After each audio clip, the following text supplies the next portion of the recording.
namin inalintana. Ngayon, kung kailan nasa pwesto siya, tawagin niyo uling bangag, tawagin niyo adik, hindi namin kayo kakampihan sa eleksyon. Kaya ito na ang katapusan ng pangarap ni Sara para maging presidente. Bumalik na lang siya sa pagka-mayor sa Davao.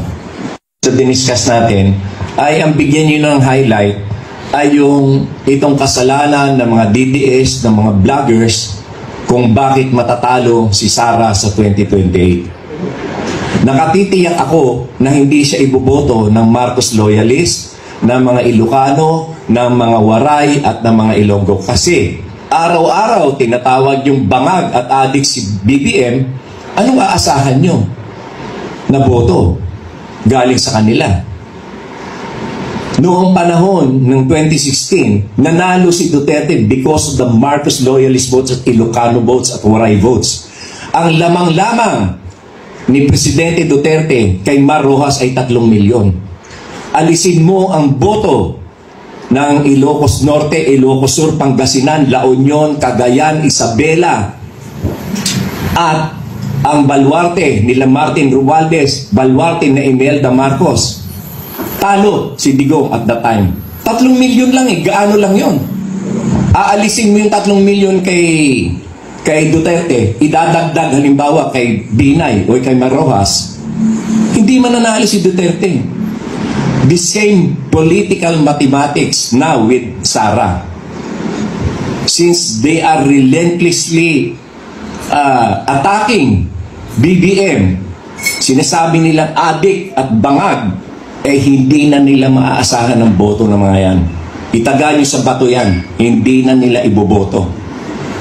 So yun mga boss, na naginip yata ng maaga itong si Presidential Advisor on Poverty, Attorney Larry Gadon mga boss, no? Na kilala nating taga-suporta ng mga Marcoses. At sinisigurado niya mga boss, no, na hindi daw mananalo itong si VP Inday Sara Duterte sa 2028 kung sakaling tatakbo ng presidential election mga boss. At sinigurado pa niyang matatalo siya ni Lene Robredo mga boss, no?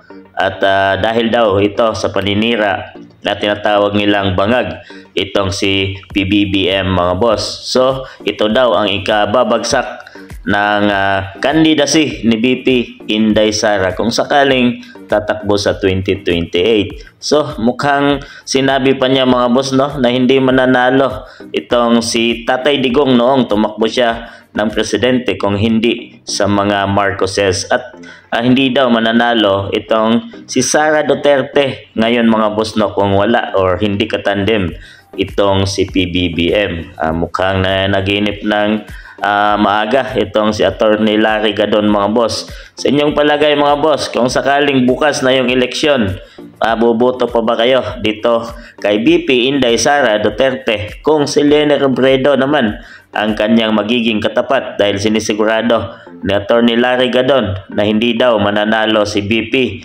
Inday Sara Duterte? Ano sa palagay niyo mga boss? Talaga bang si PBBM ang nagdala kung bakit nanalo itong si VP Inday Sara ngayon mga boss?